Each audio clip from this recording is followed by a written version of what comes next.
hope you like my sick moves. The song is Clock Tower by Mewmore, and he makes incredible music. I put a link to his channel in the description, and you should check him out and subscribe to him, and you should subscribe to me too. I'm on the road to 1,000 subscribers, and I'm planning a 1,000 subscriber special that I know all of you will enjoy. I also made a Discord that anyone can join. I'm hoping we can slowly build a community, but we'll see. The link is also in the description. Let's get into the video. Before we can even begin the grind, we have to talk to Oriana about house keys. She's like the supervisor to breaking and entering. She leads the street urchins of Varlamore to steal from the rich. I just can't wait to start using these house keys. The pre-release blog made this activity sound so fun. Alright, and I just robbed my very first house, and I'm feeling like Swiper. Turns out, each house is on a global 3-minute timer, which is why you can only do a max of 19 keys per hour. So my first house key was only about a minute and a half. I'll come back to you guys once I do a few houses, and I'll explain how it works. It seems pretty simple, but I'm waiting for the high value targets to really explain it. Yeah, scratch what I said about high value targets. Turns out they just don't exist. Apparently that part of the pre-release blog wasn't added to the game. There are a couple pieces of content that are like that with Varlamore, but we're going to talk about that in the next episode of the Weekly Waffle. Getting back to the activity, it's actually really simple.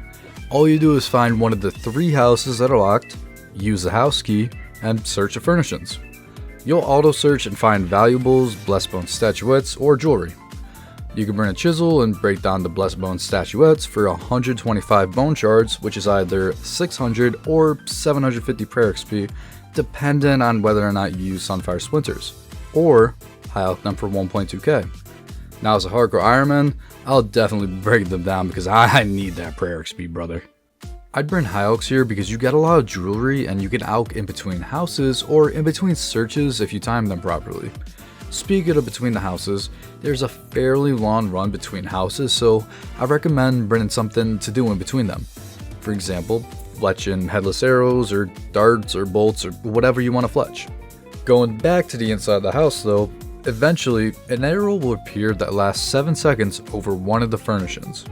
As long as you search it before the timer runs out, you'll always receive 630 thieving XP. 3 to 4 arrows appear in every house, depending on RNG and whether or not you use the house key within the full global timer. Now towards the end of the 3-minute global timer, you'll hear a whistle and get a text notification that the owners are almost back, so you have to click on a specific window in each house to exit. If you don't exit in time, you'll get caught and kicked out of their house, losing 90% of the valuables you stole within that house, but not of your total stack. Your bone shards, jewelry, and coins won't be touched at all either, it's only the valuables. And that's basically the entire activity. Now, since this grind took so long, I didn't record every single hour or even 10 hours because, who really wants to sit through that? I basically only recorded key moments of the grind, so check them out. Sorry, I lied. There's actually one really annoying mechanic that we need to cover. The world hopping mechanic. If you change worlds, ever, you'll start to get this message saying you're too tired to grab as many valuables as you'd like.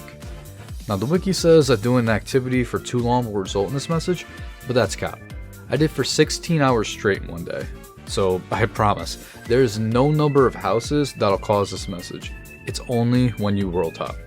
So to fix this, and this might sound confusing when I say it aloud because spaghetti code, but I promise it's actually very simple. Don't try to anticipate the tired effect even if you know you're going to receive it. You have to get the message that you're tired before applying the fix or it won't be fixed. So no matter what, you have to get the message that you're tired, effectively wasting a key. After you get the message, you need to pickpocket a wealthy citizen for another house key. This will reset the world hop mechanic and you'll be able to thieve houses again.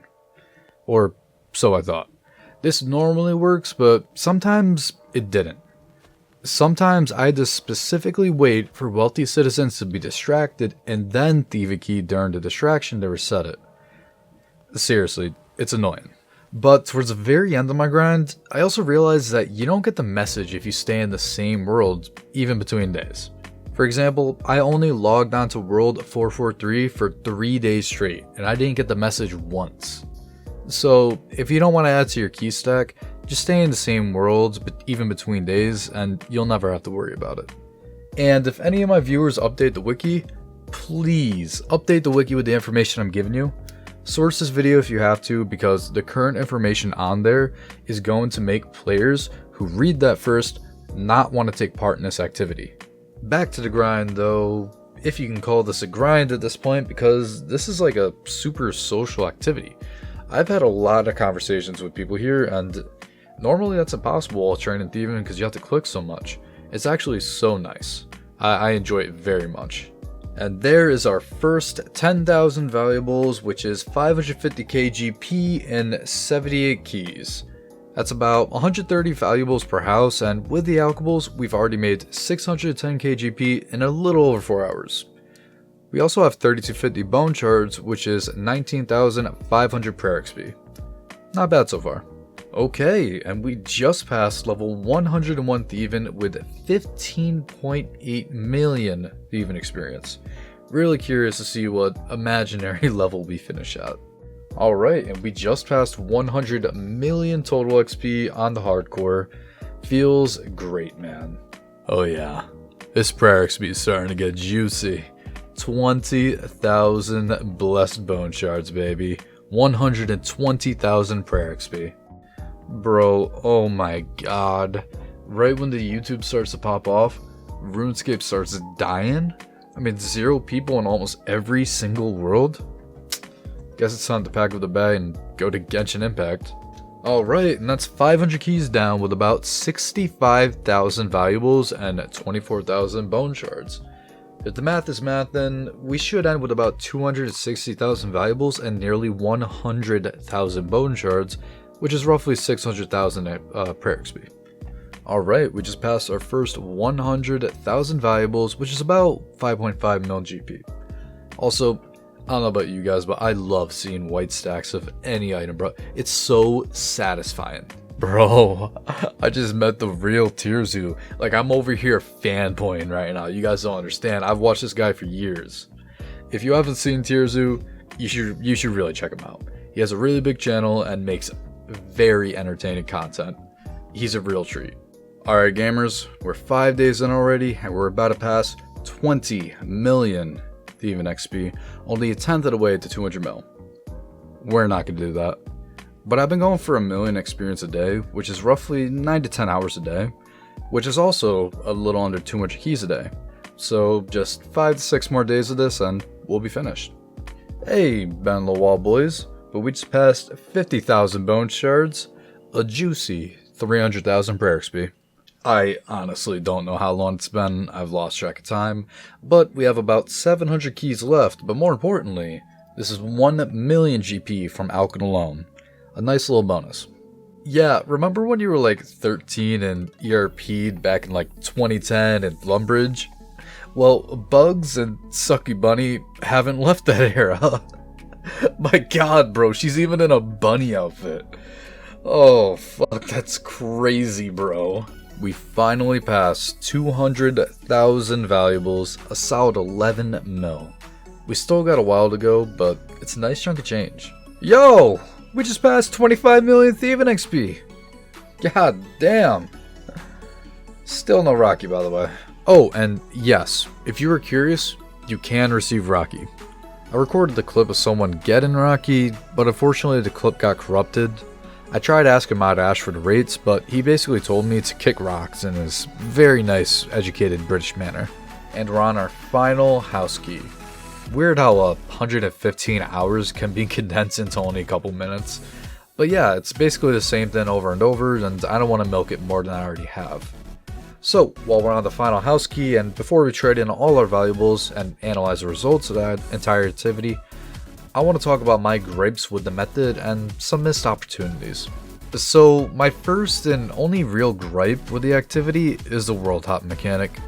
It's definitely true that you get more XP per hour if you did world hop and tried to stay at the same house, but the difference in XP would be like 10k more per hour if you're lucky.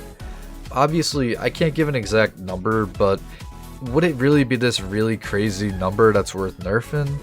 And the trade-off to world hopping is that you'd be getting a lot less value per key, because it's not like you'd hop and then you'd go into a house as a full timer.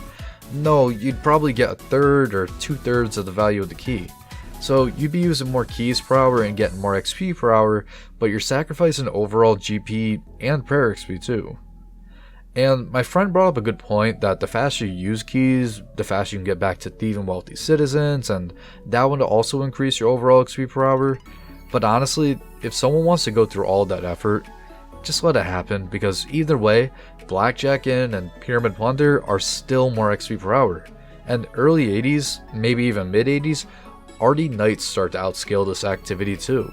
It's just so unnecessary to add this mechanic.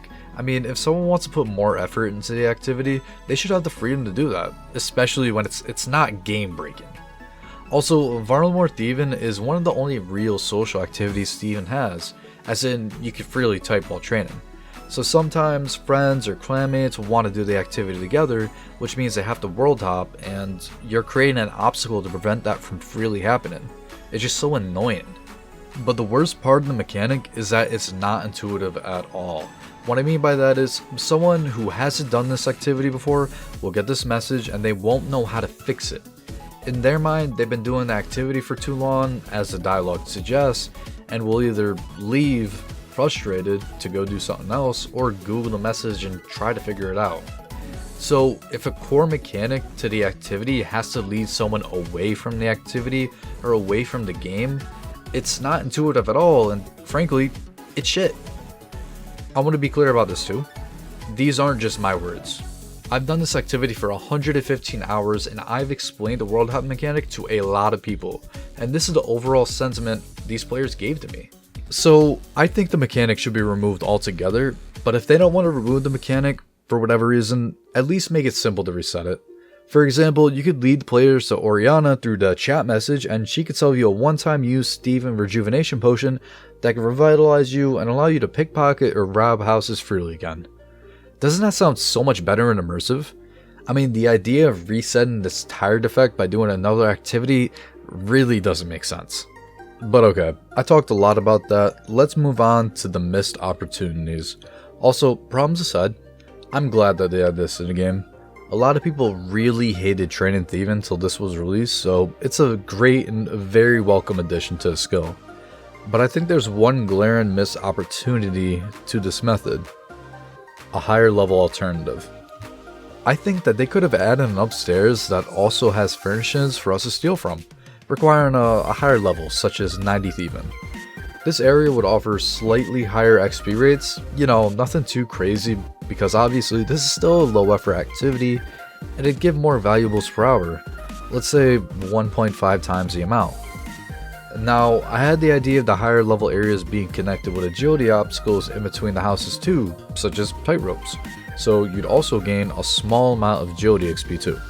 If this sounds undesirable, they can also make it similar to Mahogany Homes, where you'd go to the upper level one time, search all the furnishings once, given more valuables and experience, then go back downstairs.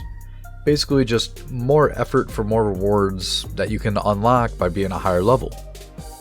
There's just so much more they could do to make this activity a lot more interesting and engaging that they haven't done.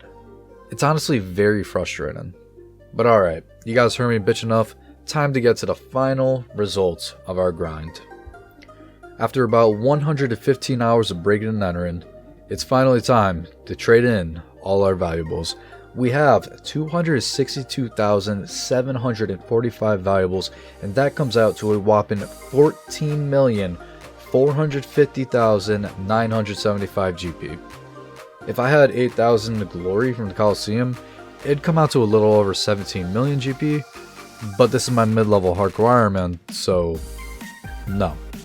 Combine that with the GP we received from Alkin, and we've gained about 16 million GP from this part of the grind.